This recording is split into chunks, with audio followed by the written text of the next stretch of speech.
I'm Leo. And I'm Mio. We are the co-founders of Good Church, which is a church plant in the north side of Flint, Michigan. Good Church stands for doing good for all people based off of Galatians chapter 6, verse 9 and 10. Our church is based right at the north side of Flint, 48505 zip code, and that zip code is one of the lowest economic areas in the country. We planted the church during the worst time you can ever plant a church, and that was in the COVID time. Our city had also been impacted by what the world knows as the Flint water crisis. The people in that community had lost a lot of trust.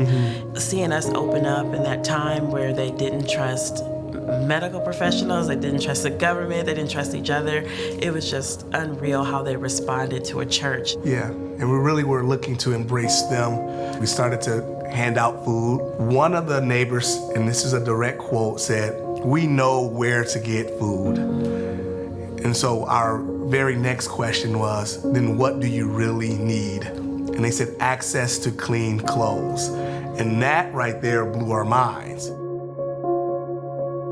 When we started to look at the landscape of the area, there wasn't a laundromat in a 4-mile radius of our church. And over 80% of our neighborhood depended on public transportation. And so it hit us.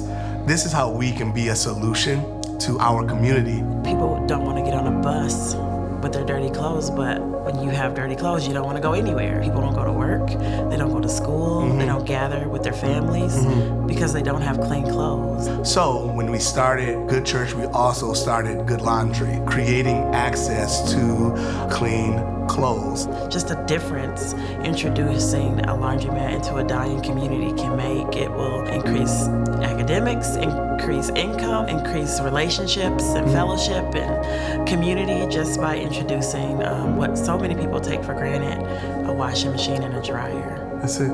Good Church really is there trying to be a light inside of darkness. Yeah. That's it, and just trying to reverse the stereotype of Flint. And without Stadia, we wouldn't be able to do that. They are really a piece of the core for us. One of the things I just love about Good Church is that whenever our goals is to introduce people to a real God who actually cares about real situations. He cares about their rent. He cares about their broken homes. He cares about their kids who are struggling in school. And you find that at Good Church with real people who are not ashamed of who they were, but just on fire for who they are now that they have God in their lives. That's it, man. A real God who works in real ways with real people. That's it. That's right. Mm-hmm. Yeah.